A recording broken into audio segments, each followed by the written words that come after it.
Hello and welcome. It is very early on the 23rd day of March 2019. All bets trades of the lake within each's own risk and that of their own reward. Although I'm not going to really going or talking much about the markets, but I want to start off by stating like a pawn shop, a gold and silver dealer mainly. It doesn't matter if it's a pawn shop or if they got their own brick and mortar location. But what do? They sell gold, they sell silver, and they buy gold and they buy silver.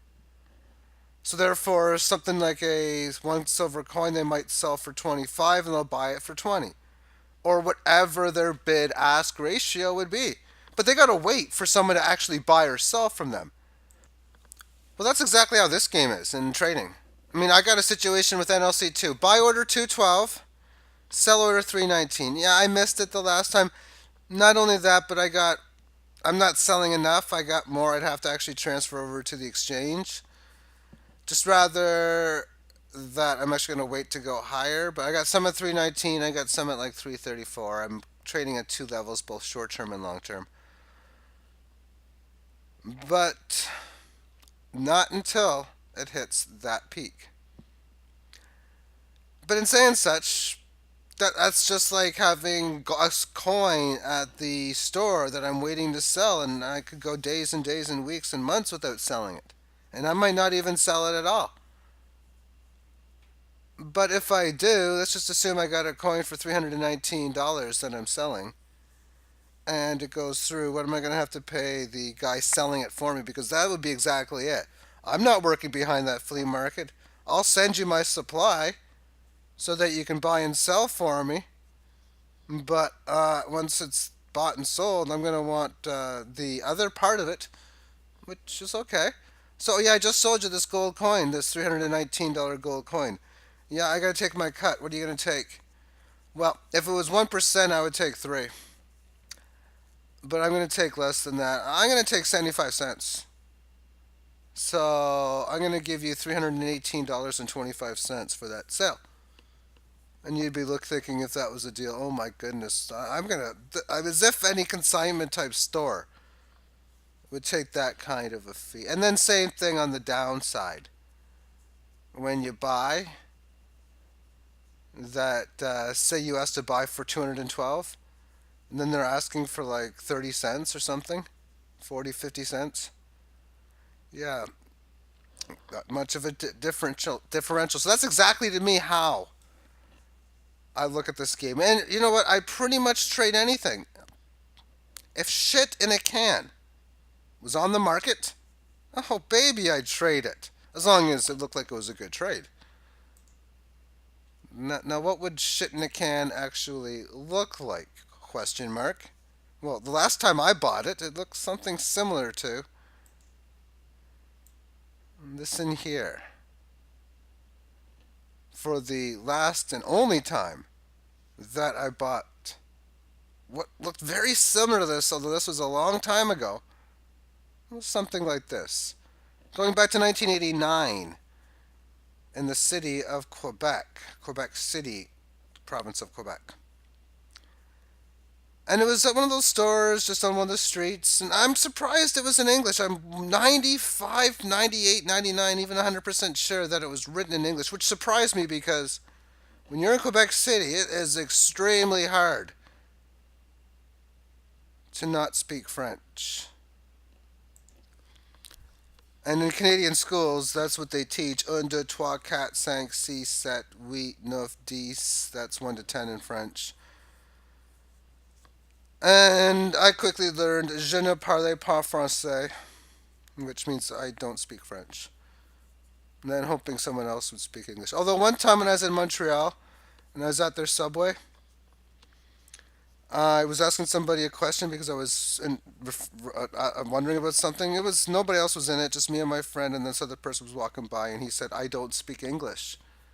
And I thought, man, that's the polar opposite of "Je ne parle pas français." So I thought that was pretty cool. But yeah, that's all it is. I'm trying to accumulate the portfolio. These coins are a vehicle to increasing how much that you own. And when we have coins And a lot of them do this when we have this happen. In these days, in these days, in these days, and just the overall movement, point low to point high, back to point low, back to up to point high. Even if point high is here, so be it. Point low, point high, point low, all of these down low moves, and then anything up here, whatever you get back, and then you just wait for your play. Okay, I'll buy up here, I'll sell up here, and then just let the market do what it needs to do. I don't care where it goes. And I'm definitely not trying to predict where it goes, at least not for the short term run. And you've probably heard so many analysts talk about that. So many things about the short term run. And I got something in my head I'm going to talk about. So let's get the theta chart on so I don't forget it. That it's all about, oh, I don't know where gold and silver is going to be going short term, or what maybe a stock that they're recommending. Oh, I can't predict how the next few months, or definitely how not the next few days or weeks are going to go. But I do realize that this is something that, on the long term, is going to be going higher. And there has to be times, and I don't have the dates on here because this is Binance. But I don't need to show you dates in here to reference it because I can just tell you. I think it was about a year ago on the JSNIP 4 channel. Ms. White Dove, one of the most renowned known psychics in North America, comes out and talks big things about theta. And just like you talk about how, oh, I don't know how it's going to go short term, she kind of did. She said it was going to go down. Well, no, but she said it's something that it's going to take a long, long time to develop, and that don't expect it to happen like much to happen very soon. So it's something I realized at the time. Okay, so obviously using all of these spots to buy low and sell high upon the market seems very ideal. For I'm not expecting a moonshot anytime soon, and today I don't expect that moonshot anytime soon. Rather, oh, we have down moves. Okay, buy here, sell in here, all of the buying in here. And then, of course, you can see that on the big day, all of the sell orders fill, buy back, sell everything up here. And now you can start talking about buying back some of these upper moves. Although I haven't. My last sale was 3,600. I missed this sale. This was really annoying because my sell order was 55. But I realize that's part of the game. It's all about the game and how you play it. Understand how to play the game. When and if you're like me and you played video games, whether it's current or especially back in the past, because I'm part of Nintendo, Super Nintendo. Although I didn't like Super Nintendo, I liked the Sega Genesis. They had better sports games, and I was a sports game fan. But you play games, you figure out how to win it. You figure out which strategies work, which ones don't. And you play what works. In game theory, and this is in any type of game where you're up against somebody. It can be chess, checkers, poker, hockey, football, game of Uno. I don't know about Uno, but when you look at the game before it's played, what are your strengths and what are your weaknesses? How can you maximize your strengths, minimize and try to reduce your weaknesses? But really, more importantly, when you're talking about how to play against your opponent, how do you maximize their weaknesses and minimize their strengths? So when you're talking about this versus trading, the platform and stuff like that, what types of things about that, like say it's extreme volatility where it has all of these moves? That's a weakness that just keeps doing that. How do you exploit that weakness? And by having all these sell orders in here ready to go, and the buybacks like this, well, that's how you exploit it. And if there's any type of trading things that, again, you see don't work for you when you minimize those situations.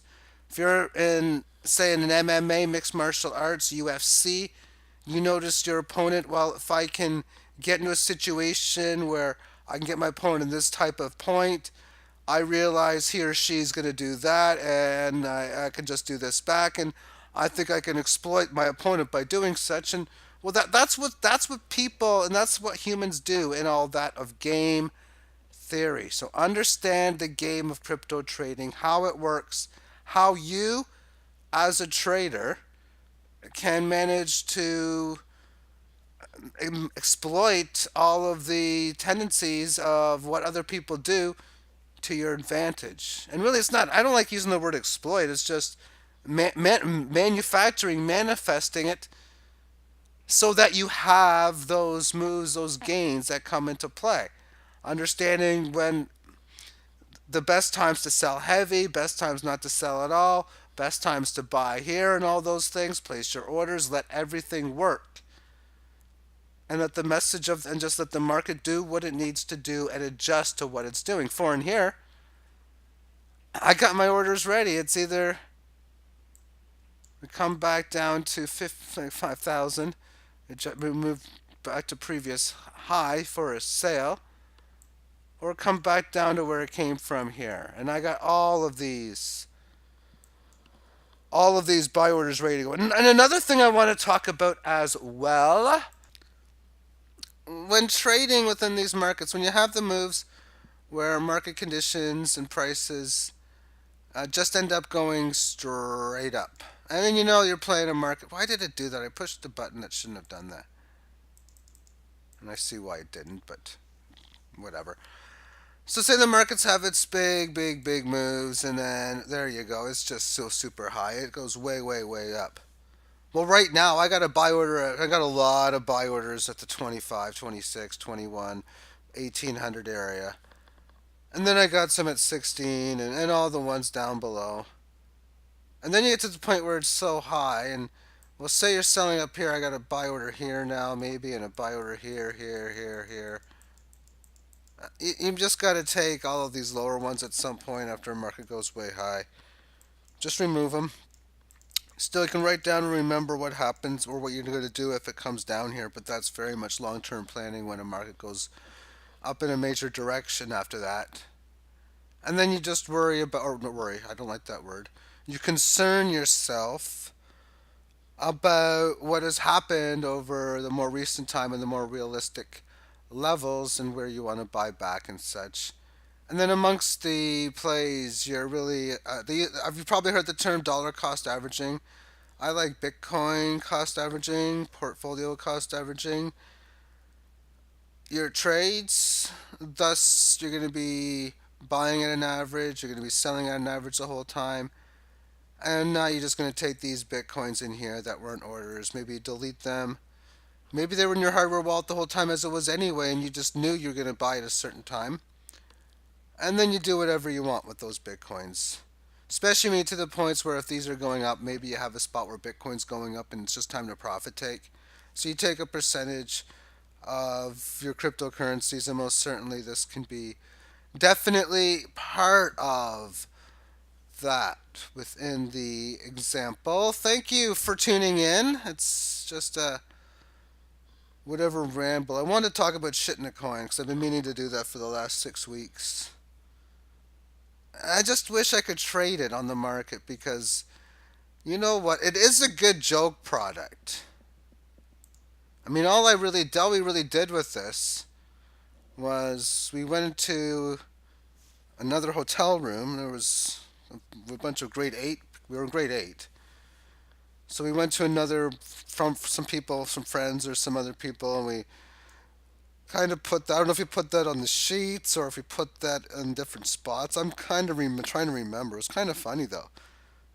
But that was the reason why we bought it. It was just a fun little joke.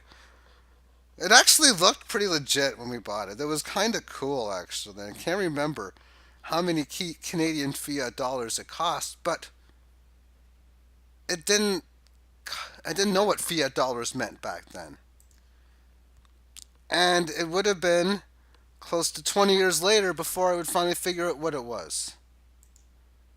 I didn't enjoy the trip. I pretty much was forced to go on it, especially being a Montreal Canadiens fan at the time. And well, they were in the Stanley Cup Finals, and I was closer to where they were playing. They were playing in Montreal, but I was in Quebec City.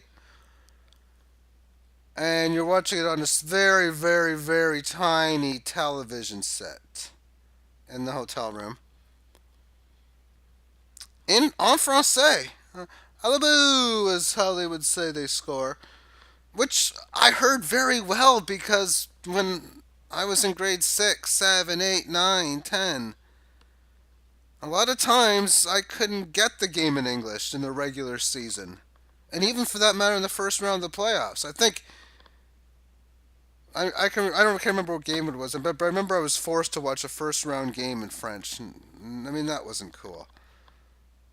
But that was when I was in Ontario where we speak English. But there was a French channel would have the games on sometimes on Saturday night. And then when TSN, the sports channel, they give us the RDS channel, which was the French cable sports channel. They would show Montreal games now and again. So it wasn't too bad watching it back then, but to watch it in a hotel room when normally the Stanley Cup finals, the semifinals, the quarterfinals, and even the first round, every Montreal game is televised. And it always has been, at least since during my generation of time. It was definitely a traumatic experience because the Calgary Flames became the first ever team to win in Montreal and hoist the Stanley Cup, which said a lot given how many teams had an opportunity to do so, as Montreal had won 23 Stanley Cups at that time. But it was a few years later before they get their 24th, and then Mario Tremblay in 1995, the team collapsed. And the rest is history. Thank you for tuning in and have yourself a great day. Bye bye.